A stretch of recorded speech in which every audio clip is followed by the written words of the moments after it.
Welcome to my channel.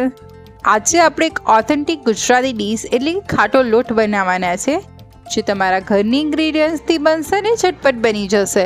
જો તમને ગમે આ રેસીપી તો ને લાઈક કરજો, શેર કરજો, મારી ચેનલ સબસ્ક્રાઈબ કરજો કે જેથી મારી ચેનલ પર આવનારી નવી નવી વાનગી તમારા સુધી પહોંચી શકે.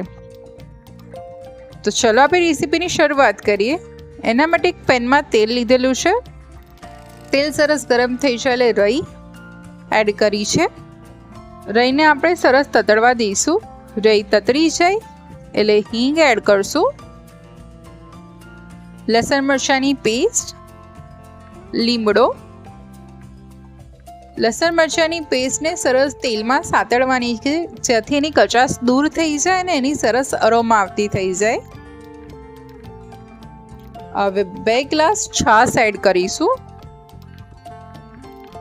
અને 1 ગ્લાસ પાણી એડ કરશું. હવે એમાં હળદર, ધાણા જીરું, લાલ મરચું,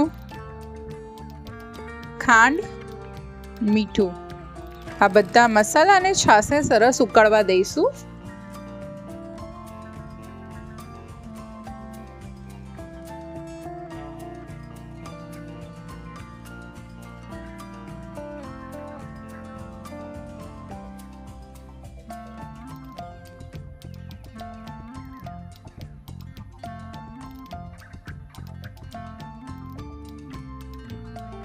આપણી છાશ સરસ ઉકળી જાય એટલે આમાં કણકી કોરમાનો લોટ લીધો છે, એને આ રીતે થોડો થોડો એડ કરતા જઈશું અને વેલણના મદદથી મિક્સ કરતા જઈશું.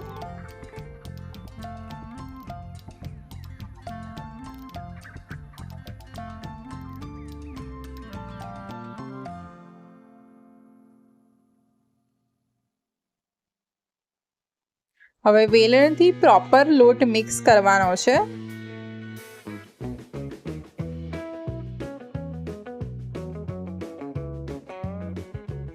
હવે આપણે કંસર બનાવતા હોય એ રીતે જ ખાટા લોટને લોડી મૂકી અને એને સીજવા દેવાનો છે.